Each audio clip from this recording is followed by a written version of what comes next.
Wake up. Jeff called. He says you got 5 minutes to explain why you should be on Survivor. All right, my name's James Hanson. I'm 25 years old. I'm from just outside of Baltimore, Maryland. Recently graduated from Towson University with a degree in secondary education and history. Due to COVID and everything right now, I haven't been able to find a job, so been working in a restaurant all throughout college. Still at the same restaurant I've been at for like 6 years now. Yeah, it took me 6 years to finish college. No shame in that. Anyways, I'm here to tell you why I will be the sole survivor. So my survivor story is extremely interesting. I started watching around season 2 when I was just 6 years old. I remember seeing the player that we do not speak of anymore fall in the fire, and that's instantly when I became hooked on the show. So I was a huge fan growing up, huge fan. Then around when I was like 16 years old or so, for some reason, I just stopped watching. I don't know why. I lost a little bit of interest.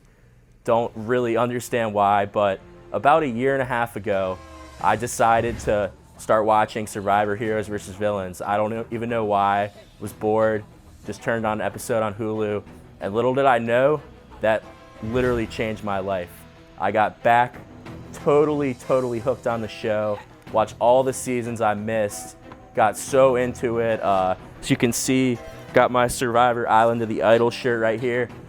Not the best season by any means, but it holds a special spot in my heart because that was the first season I watched live since Heroes vs. Villains, and I mean, I was hooked every single week, every Wednesday. It was the thing I look forward to the most all week. I like to think I'm a triple threat. Not the most physical guy. I'm a little bit overweight, a little bit out of shape, but I still think I could hold my own in the challenges. But where I'm really gonna thrive is strategically and socially. My game strategically is on an advanced level. I'm a student of the game. I analyze why people have voted certain ways, why people do things the way they do. I wouldn't go in with a set strategy. I'd like to see what hand I'm dealt with and play it from there. You can't go into Survivor and think, I'm just gonna play this one way and that one way is gonna work. You gotta be able to adapt and play whatever card you're dealt with, whatever hand you're dealt with, you gotta deal with it. Secondly, socially, I think I can make connections with anyone. I'm one of 5. I've got 4 younger brothers and over 20 first cousins, so I have a huge family. I've got family from all over the country. I could make connections with people about knowing something about where they're from, the little things. Everything's important socially. You want everyone to be on your side. I'm not that smooth with the ladies, not gonna lie, but when you're out on the island, you gotta think with this head and not that head, so, I mean, it works out well. I wouldn't see myself going out there and falling in love anyways, but a lot of guys go out there and think they're gonna be Boston Rob, but it's not gonna happen with everyone.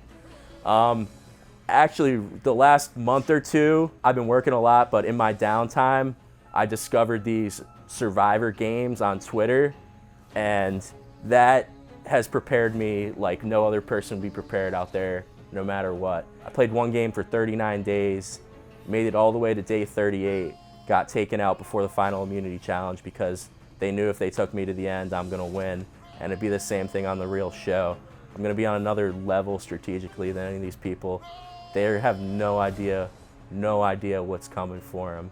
I might not look like the biggest or most physical guy. I'm not a huge outdoors guy either, but those aren't the people that win this show.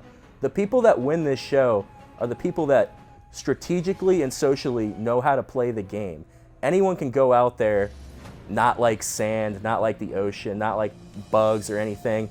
I wouldn't let any of that stuff bother me. I mean, I'd be out there for, as Brian Heidick said back in Survivor Thailand, it'd be a business trip for me. I'd be out there, I'd straight up take care of business no matter what. I'd make friends along the way, but I wouldn't have a problem lying or scheming anybody. I'd do whatever it takes to get that $1 million. And if I do get a chance to be on the show, I am going to be the sole survivor. I'll do whatever it freaking takes. I don't care. I have nothing to prove to anyone but myself. I want to prove that this lifelong obsession, or mostly lifelong obsession, is gonna be worth it. And people think I'm crazy for how much I love this show, but I'm telling you, there's not a person out there in the world who cares more about this show than I do. And you'd be hitting a home run if you cast me.